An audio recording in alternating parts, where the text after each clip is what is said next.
Ladies and gentlemen, in this video, I'm going to give you every single tool you need to go from zero all the way to $10,000 a month and even beyond with your social media marketing agency. This is one of the most important videos that you're going to watch on how to actually build an agency, so please treat it as such. Close all the other tabs you have open, grab a pen and paper. Have a big day if you're tired, because I promise you after you watch this video, the only thing between you and making hundreds of thousands of dollars will be applying what you know. Now, final thing to mention is I have some incredible free resources I've included in the description. So with no further ado, let's get started. Now, an agency really has three core stages, and there are tools that you're going to need for each one of them. Stage one is just starting your agency. Stage two is maintaining it, actually getting your first few clients signed. And then stage three is growth. And that's really where client retention and scaling comes in. Now, we're going to start from zero and work all our way up to full agency making over $10,000 a month. So stage one,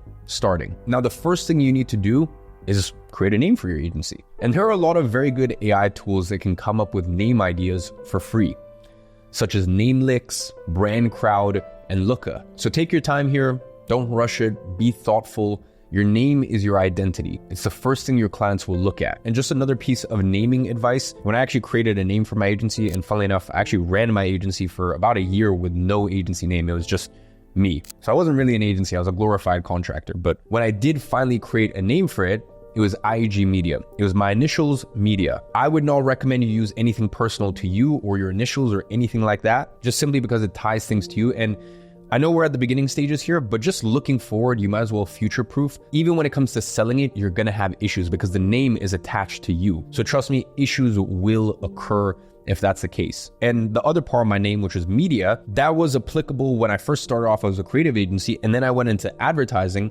so Media wasn't really as applicable. So I would avoid having your service in the name. I would generally just keep it open-ended and have it sounding like something that could be a software company. But anyways, once you have a name, make sure it's available for registration. And just remember, you don't want to copy a name that already exists. That's just headache that you don't want to deal with. Now, once you have your name, the next step is to buy some internet land, which is your domain. And on your internet land, you're going to build your house or your website. And a domain really shows that you're not an amateur. It makes it easier for prospects to trust you. Now, you can get a subdomain for free with tools like Card or Unbounce, but to be honest, that's just not really ideal, and it still shows inside of the URL. And you also can't create an official email from it because you're not the official owner of the domain. So anyways, I say that to say that there are free options, but honestly, you can get domains for as cheap as 99 cents per year. And preferably spend a little extra, get the .com version, and you can get your .com, .io, .digital is another option. You can get all this stuff for like $5, $10, $15 a year. So if you have the means to do it, please do. And in terms of buying domains, you can use GoDaddy, you can use Namecheap, you can use Squarespace. Google Domains actually used to have a service, but they don't offer that anymore. So those are the three I recommend. Now, once you actually have a domain, then you can go to G Suite and create a business email for as little as $6 a month. And trust me, having a professional email goes a long way when you're trying to pitch your services to companies making millions of dollars. Now, I'm not gonna lie and say that you can't use free options like Gmail, Outlook, or Yahoo, but it's just gonna take you so much longer to close your clients because most people aren't gonna take you seriously. It's never a good look to email business owners from johnny193@gmail.com. So as I said, buy your domain, it'll probably be like $10, $15 a year, and then it's just $6 a month for a professional G Suite. Then we move on to website. Think of your website as your online storefront. It should show your services, your portfolio, and your expertise. And your offer should have a clear-cut offer, social proof, and a place to book a call. Now, you could hire a web designer to create a website from scratch, but to be honest, you really don't have to. For most people, it's just unnecessary. Instead, it's way easier to use tools that have website builders and templates inside of it. The best tool for this, shameless plug, but I'll be honest, the best tool for this is my software company, Flowzy. With a starting plan at $49 a month only, you can manage all of your agency clients, all your operations, and you have your full website built out for you. So rather than spending $3,000 with a website designer, we have dozens of website templates that you can just literally click. It goes straight into your Flowzy. You can put your professional domain on there and literally do all of your website hosting, your onboarding, managing your CRM, all of this stuff for literally just $49 a month, rather than spending thousands of dollars with a web designer. Now, luckily, as the owner of Flowzy, I can do some cool stuff. So I'm gonna go ahead and leave a 30-day free trial. Normally we give a 14-day free trial only. I'm gonna leave you a link below for a 30-day free trial. Now in 30 days, you can literally use all of the templates, set up your website with Flowzy, and it's literally free for an entire month. So I'll go ahead and leave that link below. It's the easiest way to set up a website. Moving on to the next step, now you have to figure out your niche if you haven't already. A niche is nothing but a segment of the marketplace that you're intending on selling to. Influencers, chefs, dentists, coaches, e-com stores, so on. My best advice when trying to find a niche when you're first starting out is don't try to reinvent the wheel. Go on websites like ClickBank and have a look at all the different niches and products that are moving hundreds of millions of dollars. It's going to give you a good idea of what niches are the most profitable and what are common things that people within that niche really struggle with. Inside of a tool like ClickBank, you can see what is working in the market right now, and you can see what are people interested in, what are people buying, what are offers that affiliates are having success with, which means that the market wants it, which is why they can sell it. And then you can come up with a service-based solution for it. Now, once you have a niche, go deeper and define what type of customer in that niche you're selling to. And that is called niching down. A very common mistake that beginners make is they think the bigger the pool of potential clients that they'll serve, that the more money they're going to make, when in fact, it's the opposite. The riches are in the niches. Now, I don't say niche, I say niche, but I know that's an American thing. So listen, if you have a marketing agency that just helps the fitness space in general, that's very open-ended. What could that mean? Whereas if you have a marketing agency that specifically helps reformer Pilates gyms, well, then that is a strong niche that's doing very well and something that's more niche down. Now, the more niche down you get, the easier it is to get clients. Get specific. Know exactly who's going to be your customer. If you sell to everybody, no one's going to think that your service is tailored for them. You want to look like an expert, not a jack of all trades. Now, once you have a niche and your ideal customer, ask yourself, what do they struggle with and how can I solve that problem? How can I create so much value in their life that they would pay me thousands of dollars a month? And trust me, I'm about to recommend something. I'm not being ironic here. ChatGPT is honestly a pretty good tool for brainstorming when you're coming up with these ideas. Give it a go. You might strike gold. Now, some examples of a service for a specific niche: video editing for personal brands, appointment setting for online coaches, email copywriting for dropshipping stores, SEO for local businesses, and media buying for online clothing brands. Now, let's pause here for a second before we move on to stage 2 and 3, because I want to share something with you. People have this false belief that they can just maintain their agency. That's not possible. Your agency is either growing or it's dying. And let me give you an example. Let's say you're incredible at keeping your clients, but you don't focus on getting more clients. Some would say that you're maintaining your agency, right? But in real life, sometimes clients leave just because. Even if you're the best at what you do, if you're delivering an incredible service, sometimes clients just decide to bring it in-house. Or sometimes clients get investors and the investors want them to bring it in-house. Sometimes your clients decide that they want to shrink their business. They want to actually slow the business down and they don't need as many customers. So if you don't have clients in the pipeline, it is simply a matter of time until you go from $10,000 a month to $0 a month. It's not going to happen overnight. It will take many, many months, but just so you're aware. And that's why the actions that you take in stage 2 and stage 3 overlap. Now let's move on to, in my opinion, the best part, which is stage 3 and stage 4, which is maintaining and growing. Now, your offer is how you lay down deliverables, results, and price. And it should be very simple and straight to the point. It's in essence, and this is a very simplified version, I can take you from A to B with X, and X is the method, in X amount of time for X price. And if you can't fit your offer in that formula, then you're doing it wrong. Remember that adding too many things to your offer actually makes it worse, not better. Keep it simple and valuable, and make sure the client knows that they are buying money at a discount. They are paying you less than what they're going to make by hiring your agency. If you can do that, you have a no-brainer offer. And that's what you want. If you want to know what a good offer looks like, just search for competitors in Google and see what they're offering. Then use that as inspiration. And don't be afraid to consult ChatGPT for this one too. You'd be surprised. Then we move on to prospecting and lead generation.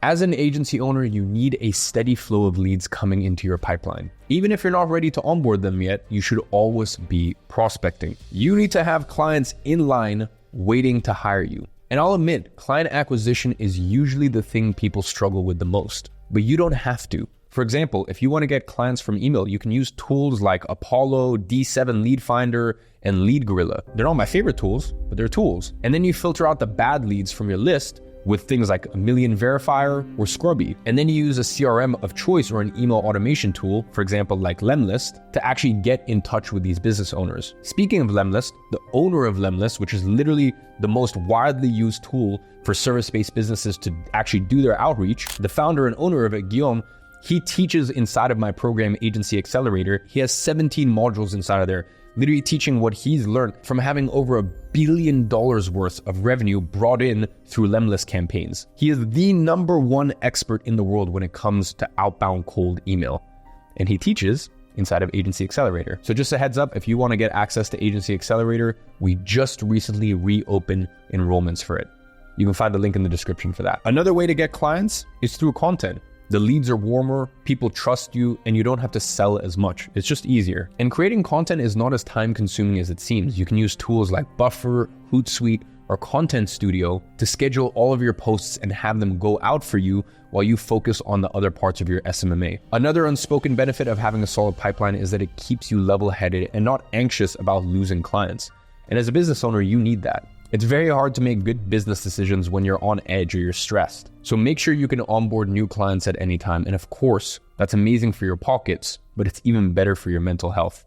Take it from me. Now, when it comes to outreach, there are two main ways: mass outreach and personalized outreach. As a beginner, you should go with personalized. Be more picky with your prospects and get in touch with them by sending a thoughtful email or DM. They really have to know that you actually took some time to research them and you cared enough to learn about them. Because if you do this right, even if they don't want to work with you, at least they're going to reply. And that's already a win. Now, a good idea for a personalized outreach is recording a Loom and sending it over, introducing yourself, and pitching your services at the end. It's more intimate and it's easier for prospects to see that you're serious and you know what you're talking about. And then, of course, if you want to do higher volumes of DMs, then you can set automations with tools like ManyChat. However, I don't recommend doing this as a beginner because it's an easy way to get banned or restricted on most platforms if you don't do it the right way. So for me, I prefer a tool like Lemlist, and they actually have a feature in there called Lemwarm, so that way your email is actually being warmed up in of itself. At the end of the day, my best advice here is if you're starting out, just focus on one method. The goal is to be elite at one outreach channel, not average at 10 different ones. And any seasoned business owner is going to tell you the same thing. Pick the one that you have an affinity to and work on it. And don't give up because you didn't get results in the first week. Remember what I said, they all work. And if you're not booking calls, you need to be brutally honest with yourself and admit that you're just not good at it yet. So keep learning. Mimic what other people are doing. If it works for them, it can work for you, as long as you don't copy and try to do a copy-paste system. You have to add your own intuition and flair to it. Next, we move on to onboarding. Now, I'm not trying to scare you here, but this is where a lot of people lose clients. I mean, think about it. If a client paid you thousands of dollars, they expect a smooth onboarding process and expects you to care.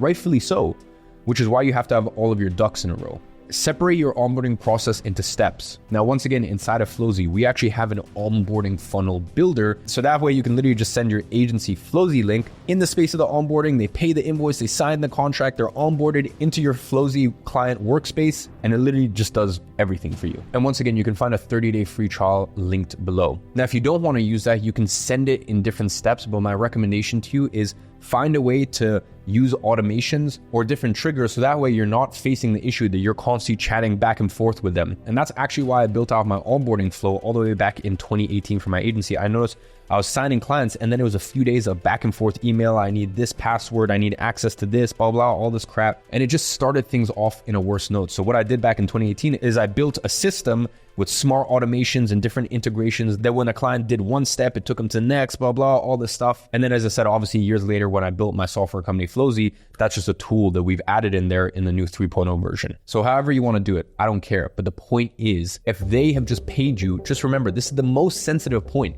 This is the point in which they can get buyer's remorse. This is the point in which they go, oh no, I just signed a 6-month contract with this agency that I'm paying $2,000 a month.